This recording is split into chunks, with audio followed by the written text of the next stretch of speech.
Good morning, students. Today, in the first chapter of political science, we'll see the why democracy.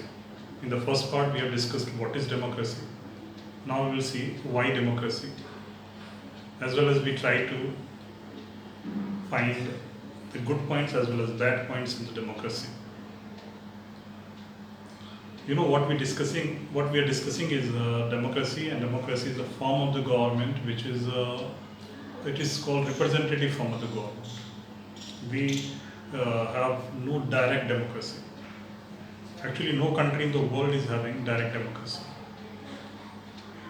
Every country in the world is having representative form of the government. Very few countries have tried, like Switzerland, which is a very small country, direct democracy. But they are also not very, you cannot say they are pure direct democratic countries. So democracy, which we are discussing, is the representative form of the democracy. And we are such a big countries, like US is having more than 30 crore people. India is having, 130 crore people. So let us discuss some good points of the democracy, which says that the democracy is more accountable to its people, is its quality of decision making is very good most of the time. It's very good. Then democracy deals with the differences because different kinds of people live in the world, in different countries.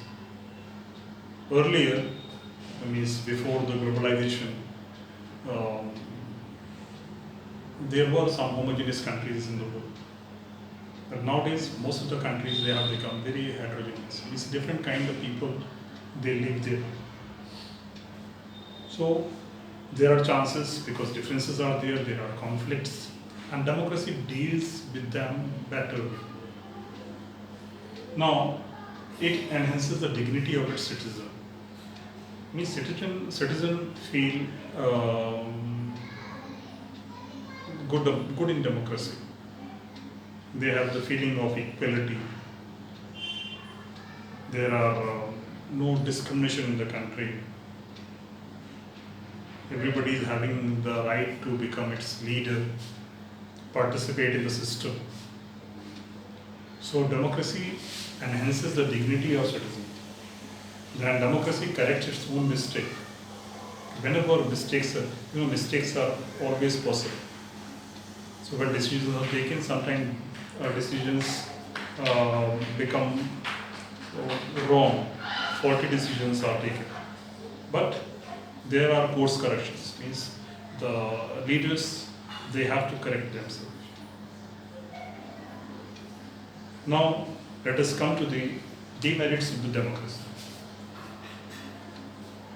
A lot of instability, leaders are chosen for 4 years or 5 years, so instability is there. No scope for morality in the democracy. It is the leaders are undisciplined, people are undisciplined. It's a lot of immorality is there.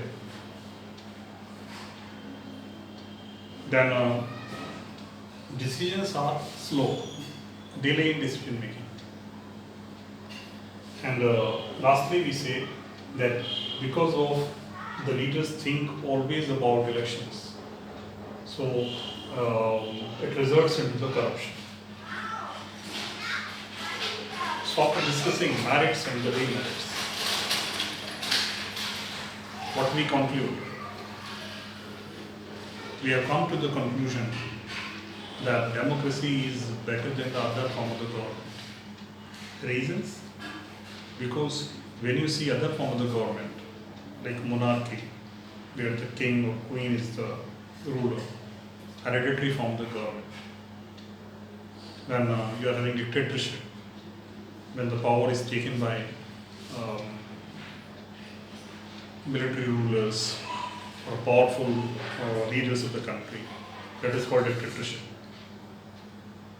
So when you compare the rest of the form of the governments, then you find the democracy stands far above than other form of the government. You know, you need to compare apple with apple. You can't compare apple with oranges. Means you can compare a good form of the democracy with a good dictatorship.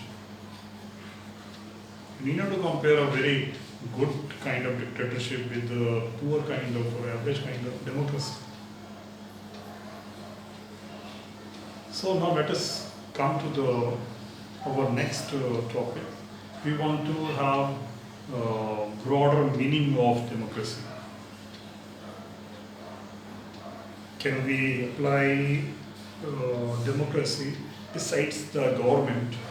Can we apply the democracy in the other form of other organizations in society? So answer is yes. The democratic principles can apply to the government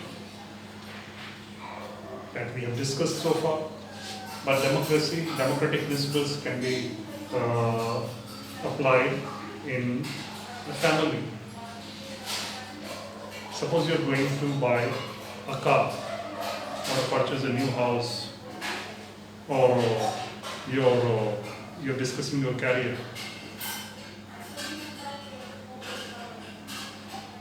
And then the decision is taken by your father. That is not called a democratic government. Sorry, democratic family. Because decision is taken by one person. When your mother is discussed, your father is discussed, you are consulted, and you discuss with your friends, and then come to the conclusion. You decide, you fix one thing or two. That is called democratic family. The democracy is actually value which we need to inculcate among citizens. It is a very good value. Democratic principles can be applied to the organizations, like the place of work or the other institutions.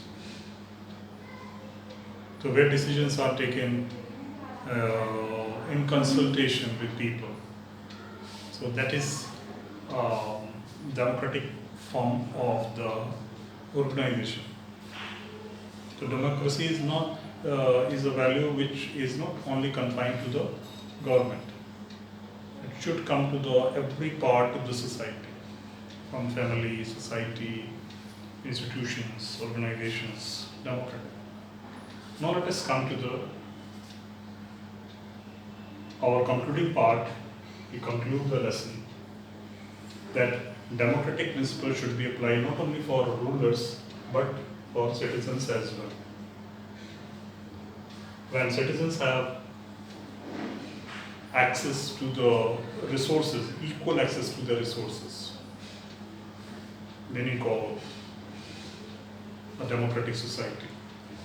When citizens have equal access to the basic education, primary, secondary, higher education, regardless of whether you are rich or poor, or live in a village or a big city,